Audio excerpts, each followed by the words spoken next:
TV ಅರ್ಪಿಸುವ ನಮ್ಮ ಸವಿರುಚಿ ಕಾರ್ಯಕ್ರಮಕ್ಕೆ ತಮಗೆಲ್ಲರಿಗೂ ಪ್ರೀತಿಯ ಸ್ವಾಗತ. ಇದು ಅಡುಗೆ ಮನೆ ನಮ್ಮದು, ಹೊಸ ರುಚಿ ನಿಮ್ಮದು. ಸೊ ರುಚಿಯಾದಂಥ ಖಾದ್ಯಗಳು ಮಧ್ಯಾಹ್ನದ ಹೊತ್ತು ನಮ್ಮ ಕಿಚನಲ್ಲಿ ತಯಾರಾಗ್ತಾನೆ ಇರುತ್ತೆ. ಸೊ ಇವತ್ತಿನ ಈ ಸಂಚಿಕೆಯಲ್ಲಿ ರುಚಿಕರವಾದಂಥ ಅಡುಗೆಯನ್ನು ಹೇಳ್ಕೊಡೋದಕ್ಕೆ ಬಂದಿದ್ದಾರೆ ಶ್ರೀಮತಿ ರೇಣುಕಾ ಸುರೇಶ್. ಯಾವ ಅಡುಗೆ ಹೇಳ್ಕೊಡ್ತಾರೆ? ಉತ್ತರ ಕರ್ನಾಟಕದ ಸ್ಪೆಷಲ್ಲ, ಬನ್ನಿ ಕೇಳೋಣ. ನಮಸ್ತೆ ಮೇಡಮ್, ಕಾರ್ಯಕ್ರಮಕ್ಕೆ ಸ್ವಾಗತ ತಮಗೆ. Thank you madam. So madam, ನಮಗಿವತ್ತು ಎಲ್ಲಿದು ನಿಮ್ಮ ಸೇಮ್ ಉತ್ತರ ಕರ್ನಾಟಕದು? ಹೌದು. ಸೊ ಅಲ್ಲಿ ಎಷ್ಟೆಲ್ಲ ರೆಸಿಪೀಸ್ ಇದೆ ಅಂದರೆ ಸಂಜೆ ಹೊತ್ತಿಗೆ ಅಂತ ಹೇಳಿದರೆ ಬೇರೆ ಬೇರೆ ಸ್ನ್ಯಾಕ್ಸ್ ಜಾಸ್ತಿ ಅನ್ಸುತ್ತಲ್ವಾ? ಶಾಲೆಯಿಂದ ಬರ್ತಾರಲ್ಲ ಮಕ್ಕಳಿಗೆ ಮಾಡೋದಂತ. ಓಕೆ, ಸರಿ. ಹಾಗಾದರೆ ನಮಗಿವತ್ತು ಸ್ನ್ಯಾಕ್ಸ್ ರೆಸಿಪಿವ್ಯಾ ಅಥವಾ ಮಧ್ಯಾಹ್ನ ಊಟಕ್ಕೆ ಬೆಳಿಗ್ಗೆ ಬ್ರೇಕ್ಫಾಸ್ಟ್ ಆಗುವಂಥದ್ದು? Snack recipe, snacks. ಓಕೆ, ಸರಿ. ಹಾಗಾದರೆ ಕಿಚನ್ಗೆ ಹೋಗೋಣ. Yes madam. ಸೊ ಫಸ್ಟ್ ಈಗ ನಮಗೆ ಯಾವ ರೆಸಿಪಿ ಹೇಳ್ಕೊಡ್ತೀವಿ? ಮೆಂತ್ಯ ಸೊಪ್ಪು ಮತ್ತು ಮೊಳಕೆ ಬರೆಸಿದ ಹೆಸರು ಕಾಳು, ಸೌತೆಕಾಯಿ ಹಾಕಿ ಒಂದು ವಡೆ ಮಾಡು ಅಂತ. ಸೌತೆಕಾಯಿ ಇದ್ದಾರೆ? ಸೌತೆಕಾಯಿ ಹಾಕಬೇಕು ಸ್ವಲ್ಪ. ಯಾವುದು, ಮಂಗಳೂರು ಸೌತೆನಾ ಅಥವಾ ನಮ್ಮ ತಿನ್ನೋ ಸೌತೆ? ಹೌದು. ಓಕೆ, ಸ್ಟಾರ್ಟ್ ಮಾಡೋ. Okay madam. ಮೆಂತ್ಯ ಸೊಪ್ಪು ಮತ್ತು ಹಂಚಿಟ್ಕೊಂಡ್ರೆ ಕಾಯ್ತಾ ಇತ್ತು ಅಂತ ಇಟ್ಕೊಂಡ್ಬಿಡೋದು. ಇದೇನು ಡೀಪ್ ಫ್ರೈಯಾ ಅಥವಾ ಏನು? ಡೀಪ್ ಫ್ರೈ ಅಲ್ಲ ಮೇಡಮ್, ಹೀಗೆ ಶಾಲೋ ಫ್ರೈ ಮಾಡಿ. ಸೌತೆ ಗ್ಯಾಸ್ ಆನ್ ಮಾಡ್ಕೊಳ್ಳೋದಾ?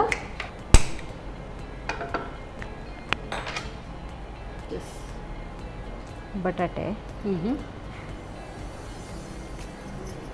ಮೊಳಕೆ ಬರೆಸಿದ ಹೆಸರು ಕಾಳು, ಸ್ವಲ್ಪ ಜೀರಿಗೆ, ಕೊತ್ತಂಬರಿ ಸೊಪ್ಪು, ಉಪ್ಪು, ಸ್ವಲ್ಪ ಅಕ್ಕಿ ಹಿಟ್ಟು,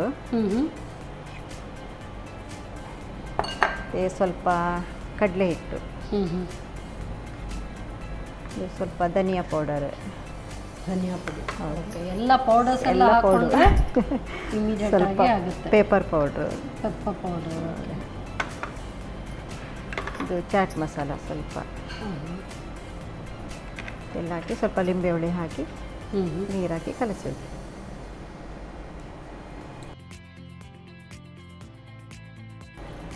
ಸ್ವಲ್ಪ ನೀರು, ಅದರಲ್ಲೇ ನೀರು ಇರುತ್ತಲ್ಲ? ಇರುತ್ತೆ, ಸ್ವಲ್ಪ ಸಾಕು. ಇದಕ್ಕೆ ಆಯಿಲ್ ಹಾಕೊಳ್ಳೋದಾ? ಸ್ವಲ್ಪ ಹಾಕ್ಕೊಳ್ಳೋಣ. ಅದು ಆಯಿಲ್ ಕೊಡಿ ಮೇಡಮ್. ಸ್ವಲ್ಪ ಸಾಕಾಗುತ್ತಾ? ನೋಡ್ಕೊಳ್ಳಿ, ಸಾಕಾ ಹೇಗೆ? ಸ್ವಲ್ಪ ಸಾಕು ಸಾಕು. ಇದು ಬಿಳಿ ಎಳ್ಳು ಸ್ವಲ್ಪ ಹಾಕಿ.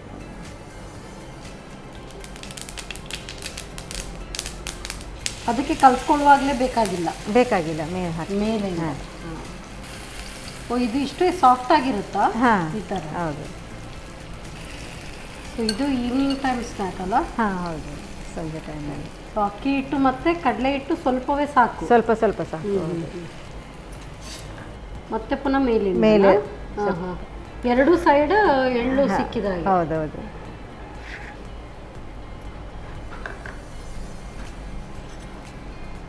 ಇದು ಬಹಳ ಸಾಫ್ಟ್ ಆಗಿರುತ್ತೆ. ಹೌದೌದು. ಸೂಕ್ಷ್ಮದಲ್ಲಿ ಅದನ್ನು ತೆಗಿಬೇಕು. ಹೌದೌದು. ಕಡಲೆ ಹಿಟ್ಟು ಸ್ವಲ್ಪ ಜಾಸ್ತಿ ಹಾಕಿದ್ರೆ ಇನ್ನು ಸ್ವಲ್ಪ ಗಟ್ಟಿ ಬರ್ತದೆ. ಆ ಥರ ಗಟ್ಟಿ ಬೇಕು ಅಂತ ಹೇಳಿದವರು ಆ ಥರ ಮಾಡ್ಕೋಬೋದು. ಆಗ ಡೀಪ್ ಫ್ರೈ ಮಾಡಬೇಕಾಗುತ್ತಾ? ಇಲ್ಲ, ಹೇಗೆ ಮಾಡ್ಬೋದು. ಇದಕ್ಕೆ ಸೌತೆಕಾಯಿ ಹಾಕಬೇಕು ಅಂತ ಯಾಕೆ ಅನಿಸ್ತು? ಅದು ಸ್ವಲ್ಪ ಟೇಸ್ಟ್ ಸಿಗಲಿ ಅಂತ. ಸೌತೆಕಾಯಿ ಈಗ ಹೆಚ್ಚಿಕೊಟ್ರೆ ಮಕ್ಕಳು ತಿನ್ನೋದಿಲ್ಲ ಈಗ ಸೌತೆಕಾಯಿ ಎಲ್ಲ.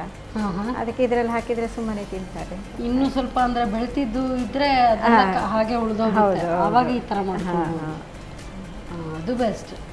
ಇಲ್ಲದಿದ್ರೆ ಸೌತೆಕಾಯಿ ಹಾಗೆ ತಿನ್ನೋದಕ್ಕೆ. ಇದು ಮಾತ್ರ ಕಲಸಿ ತಕ್ಷಣವೇ ಮಾಡ್ಕೊಳ್ಬೇಕಲ್ಲ? ನೀರು ಬಿಟ್ಕೊಳ್ಳುತ್ತೆ ಅಂತ. ಹೌದು.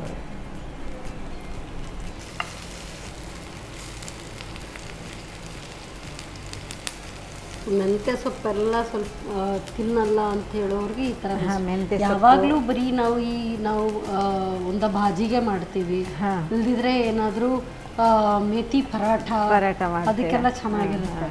ಬಟ್ ಯಾವಾಗಲೂ ಒಂದೇ ರೀತಿ ಬೇಡ ಅಂತ ಹೇಳಿ ಡಿಫ್ರೆಂಟ್ ಇರಲಿ. ಬೇಕಿದ್ರೆ ಸಬ್ಬಸಿಗೆ ಸೊಪ್ಪು ಸಹ ಹಾಕ್ಬೋದು. ಅದು ಹಾಕಿದ್ರೆ ಇನ್ನೂ ಚೆನ್ನಾಗಿ, ಒಳ್ಳೆ ಅರೋಮಾ. ನುಗ್ಗೆ ಸೊಪ್ಪು, ನುಗ್ಗೆ ಬಟ್ ಇದು ಸಂಜೆ ಸಂಜೆ ಟೀಗೆ ಊಟಕ್ಕೆಲ್ಲ ಊಟಕ್ಕೆ ಬೇಕೆ ನೆಂಚ್ಕೊಳ್ಳಿಕ್ಕೆ ಆಗುತ್ತಾ? ತಿಳಿ ಸಾರು ಏನಾದರೂ ಮಾಡಿದರೆ ಸೈಡ್ಗೆ ಏನಿಲ್ಲ ಅಂದ್ರೆ ಈ ಥರ ಮಾಡ್ಬೋದು.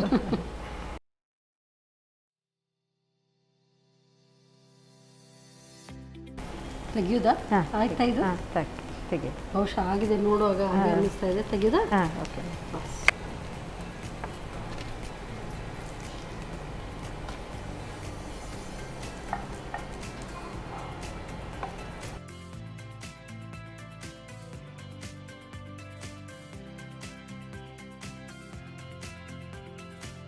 ಮೆಂತ್ಯ ಸೊಪ್ಪಿನ vada ready. Thank you madam. So ಸಂಜೆ ಹೊತ್ತಿಗೆ ಟೀ ಟೈಮ್ ಸ್ನ್ಯಾಕಿಗೆ ಮಾಡಿದಂಥ ಈ ಮೆಂತ್ಯ ಸೊಪ್ಪಿನ ವಡೆ ತಯಾರಾಗಿದೆ. ಹೇಗೆ ತಯಾರಿಸೋದು ಮತ್ತೊಮ್ಮೆ ನೋಡಿ. ಮೆಂತ್ಯ ಸೊಪ್ಪಿನ ವಡೆ ತಯಾರಿಸುವ ವಿಧಾನ. ಮೊದಲಿಗೆ 1 ಕಪ್ ಹೆಚ್ಚಿದ ಮೆಂತ್ಯ ಸೊಪ್ಪಿಗೆ ಅರ್ಧ ಕಪ್ನಷ್ಟು ತುರಿದ ಸೌತೆಕಾಯಿ, ತುರಿದ ಆಲೂಗಡ್ಡೆ, ಮೊಳಕೆ ಬರಿಸಿದ ಹೆಸರು ಕಾಳು, ಅರ್ಧ ಚಮಚದಷ್ಟು ಜೀರಿಗೆ, ಕೊತ್ತಂಬರಿ ಸೊಪ್ಪು, ರುಚಿಗೆ ತಕ್ಕಷ್ಟು ಉಪ್ಪು, ಅಕ್ಕಿ ಹಿಟ್ಟು 2 ಚಮಚ, 2 ಚಮಚ ಕಡಲೆ ಹಿಟ್ಟು, ಅರ್ಧ ಚಮಚದಷ್ಟು ಧನಿಯಾ ಪುಡಿ, 1 ಚಮಚ ಕರಿಮೆಣಸಿನ ಪುಡಿ, ಅರ್ಧ ಚಮಚದಷ್ಟು ಚಾಟ್ ಮಸಾಲಾ ಪುಡಿ, ನಿಂಬೆ ರಸ ಹಾಕಿ ಚೆನ್ನಾಗಿ ಕಲಸಿಕೊಳ್ಳಿ. ನಂತರ ಕಾದ ತವಾದ ಮೇಲೆ ಸ್ವಲ್ಪ ಎಣ್ಣೆ ಹಾಕಿ ಬಿಸಿಯಾದ ನಂತರ ಬಿಳಿ ಎಳ್ಳು ಹಾಕಿ ಮೇಲಿನಿಂದ ತಯಾರಿಸಿದ ಮಿಶ್ರಣವನ್ನ ವಡೆ ರೀತಿ ಹಾಕಿ ಕಾಯಿಸಿಕೊಳ್ಳಿ. ಈಗ ಬಿಸಿ ಬಿಸಿಯಾದ ಮೆಂತ್ಯ ಸೊಪ್ಪಿನ ವಡೆ ಸವಿಯಲು ಸಿದ್ಧ. ನಮ್ಮ ಟಿವಿ ಫೇಸ್ಬುಕ್ ಪೇಜ್ ನ ಲೈಕ್ ಮಾಡಿ, ಯೂಟ್ಯೂಬ್ ಚಾನೆಲ್ ನ ಸಬ್ಸ್ಕ್ರೈಬ್ ಮಾಡಿ, ನಮ್ಮ ಎಲ್ಲಾ ಯೂಟ್ಯೂಬ್ ವಿಡಿಯೋ ಅಪ್ಡೇಟ್ಸ್ಗೆ ಬೆಲ್ ಐಕಾನ್ ಕ್ಲಿಕ್ ಮಾಡಿ. ನಮ್ಮ ಟಿವಿ, ಕರಾವಳಿ ಕರ್ನಾಟಕದ ನಾಡಿಮಿಡಿತ.